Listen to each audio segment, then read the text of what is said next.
네, 더 증시 라이브 대본 없이 간다. 알파경제 김종효 이사와 함께 시장 얘기 또 들어가 보도록 하죠. 어서 오세요. 안녕하십니까. 네. 뭐 중동 얘기 뭐 앞에 많이 해가지고 사실 알 수는 없는 건데 뭐 미국과의 확전이냐 이란의 선택인데 미국과의 확전이냐 아니면 뭐 이스라엘과의 소모전이냐 현재로서 뭐 선택지가 많지는 않아 보이죠. 이란이. 그렇죠. 뭐 이란이 레드라인을 넘는다는 것은 결국 뭐 거리상 미국 본토 충격은 안 되니까 네. 중동 내에 있는 4만 명의 미국 미군 부지 기지나 기지를 뭐 공격하는 것 네, 정도. 미군 그중에 미국 국민들 미군 기지.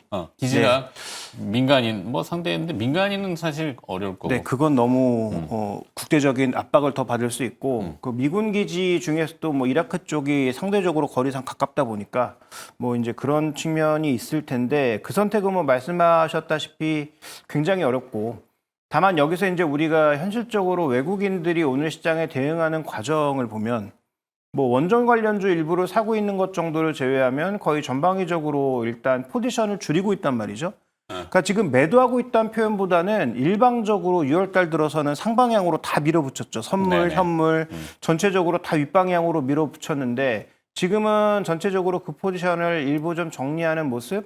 그다음에 지금 그 선물 쪽에서는 신규 포지션으로 매도가 나오고 있단 말이죠. 그러면 이것은 제가 보기에는 뭐 장담할 수는 없으나 네. 프로텍티브 푸세에 좀 가깝다. 그러니까 지금 현재 지금 방어적인? 취하고 있는 전략 자체가 뭐 일단 기본적인 윗방향을 염두에 두고 상승 포지션을 조금 줄이거나 아니면 과했던 상승 포지션에 하락 포지션 일부를 조금 얹어놓는 정도에 불과하다 정도로 보고 있어서 아직 뭐 시장의 전체적인 상승 추이가 끝난 것은 아니나 일단 이런 외국인들의 대응이 6월에는 일방적으로 한 방향으로 몰아붙였는데 뭐 이 7월 달 넘어가면서 관세의 협상 이슈까지 다가오면서 조금 바뀔 수 있을지 지켜봐야 될 것 같습니다.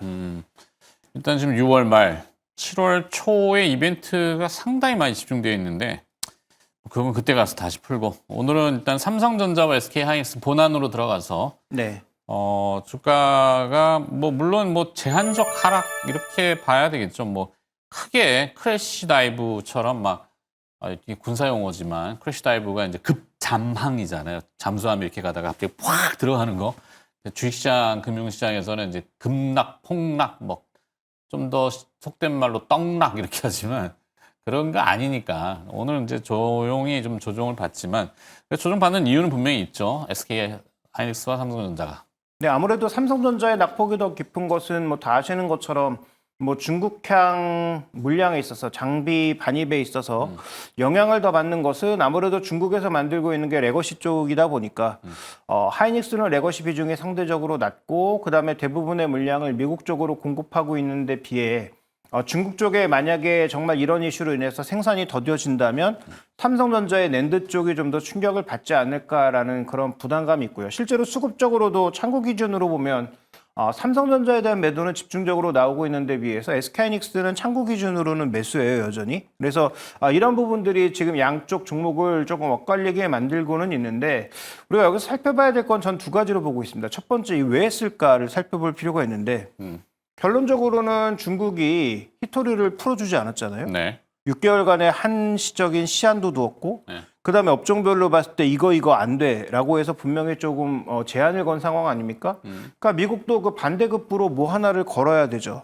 그래서 뭐 중국으로 넘길 가능성이 전혀 없는 뭐 첨단 반도체 이런 건 뭐 애초에 대상이 아니고 네. 그나마 지금 삼성전자나 SK하이닉스를 통해서 공급되고 있는 미국의 그 어플라이드 머티리얼을 포함한 랩리서치 같은 그런 반도체 장비를 하나의 레버리지로 좀 건 게 아닌가 생각이 되고요. 뭐 두 번째로는 지금 트럼프 정부도 하는 일 중에 거의 대부분은 바이든 지역이 아닙니까? 네. 그러니까 바이든 때 했던 이 정책으로는 중국과 협상할 수 없다라는 것 때문에 정책을 이제 바꾸는 과정이라고 봐야 될 것 같은데 그럼 결론적으로 이런 두 가지 요소로 인해서 국내 반도체 산업이 정말로 중국에서는 나락으로 떨어지느냐? 저는 그렇게 보지는 않거든요. 일단 기본적으로 지금 최신 장비의 반입을 막는다라는 것이고 네. 그다음에 이제 대체 장비가 있느냐 없느냐 정도의 차이라고 봐야 되는데 물론 반도체 전 공정 라인에서 어플라이드 머티리얼 랩 리서치를 빼고는 할 수가 없죠. 뭐 전후 공정에서 이들이 차지하는 비중이 워낙 높으니까 미국 장비가 반입이 안 되면 또 그다음에 뭐 수리 같은 것들이 안 되면 반도체 자체를 만들 수는 없으나 대체할 수 있는 그런 장비들이 일부 존재한다라는 것을 고려해 본다면은 결국은 장기적으로 보면 중국에서 계속 비중 줄이고 빼야죠. 그런데 단기적으로 당장 내일 뭐 절반씩 줄이고 뭐 4분의 1 줄이고 이게 가능한 일인가 살펴볼 필요가 있겠고 또 하나 지금 시장에서 완벽하게 무시되고 있는 것 20%의 DDR4 가격 상승은 전혀 반영되지 않고 있다라는 것입니다. 그래서 지금 반도체 영역에서 놓고 봤을 때 이 이슈로 중국 비중이 높은 그런 뭐 소재나 장비 쪽 종목군들은 좀 더 흔들릴지 모르나 반도체 빅2가 근본적으로 흔들린다? 이건 뭐 제가 보기엔 맞지 않는 이슈다. 좀 이렇게 좀 봐야 될 것 같습니다. 네, 뭐 길게 얘기해 주셨는데 사실 매번 그렇죠. 미국이 헛기침 하면은 지레짐작으로 우리는 이렇게 놀란단 말이에요. 이게 매번 습관이 되다 보니까 결정된 것도 아니고 구체성도 없는데도 불구하고 그냥 심리적으로 거기에 또 이제 중동 사태가 이렇게 막 보도되니까 이제 뭐 주춤거리는 거죠. 그러니까 매도가 막 쏟아지는 건 분명히 아닌데 매번 얘기하지만 매수가 움츠러들면은 작은 매도에도 이렇게 툭 떨어지는 얇은 시장이 굉장히 얇게 형성되는 건 아직도 좀 취약점인 것 같은데 뭐 결국에는 또 지나놓고 보면은 또 그때 조정 받을 때가 저점이었어 이렇게 생각할 수도 있는 타이밍이잖아요. 네. 근데 이제 중요한 건 두 가지 이제 협상 이슈가 남았다는 거죠. 미국과 중국은 뭐 장기적으로 계속 협상해 나갈 거고, 그다음에 우리 정부도 처음으로 지금 이제 미국과 만나서 협상을 한다는 거 아니겠습니까? 네네네. 여안구 본부장이 이제 움직이고 있는 것으로 뭐 보이는. 이재명 대통령도 한미 정상회담을 조속하게 지금 하려고 어떤 방식이든지 그래서 나토 안 가고 지금 미국과 다이렉트 접촉을 하는 것 같아요. 약간 공격성 있는 것 같은데. 네. 네. 근데 뭐 우리가 원한다고 뭐 미국이 만나줄지 모르겠으나 특히 이제 트럼프 필요하게 만들어야죠. 뭐. 네, 그러니까 트럼프 대통령 입장에서는 자기가 뭔가 우위에 놓여 있지 않는 그런 협상에는 가지 않을 가능성이 높기 때문에 그래서 뭐 언제 만날지는 알 수 없으나 일단 중요한 것은 어쨌든 협상이 시작됐고 그러면 우리는 일단 레버리지로 걸 수 있는 게 미국이나 중국이나 매한가지로 우리가 반도체를 레버리지로 걸 수밖에 없잖아요. 그러니까 결국은 중국 비중 줄이고 미국 비중 늘리겠다.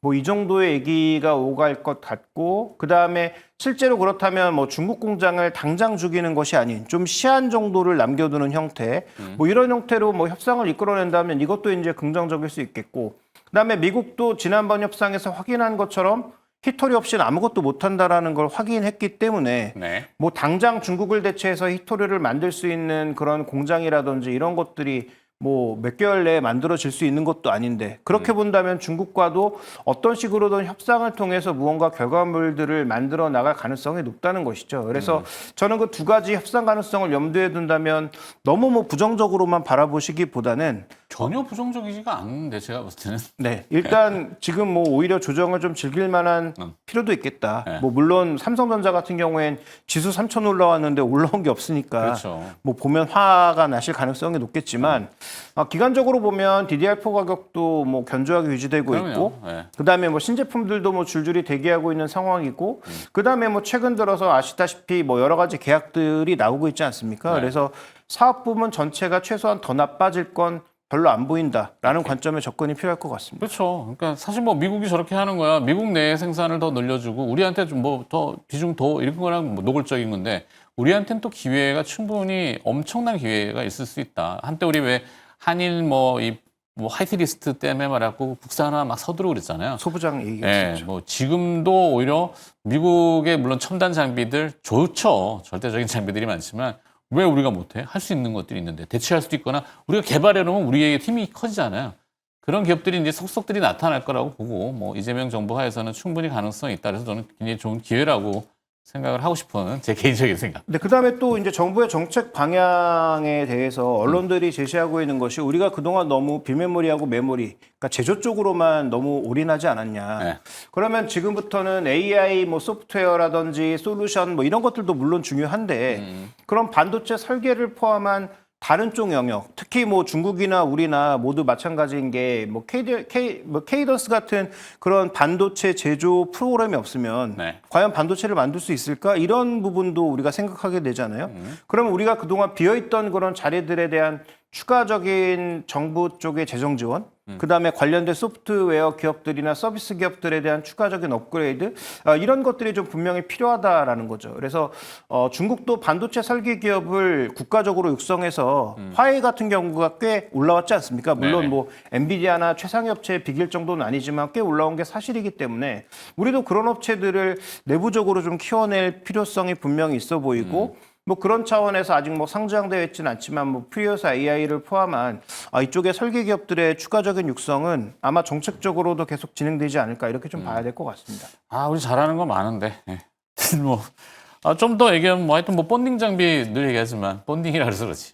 한미반도체 잘하고 있고 뭐 글로벌 탑티어에 들어가 있잖아요.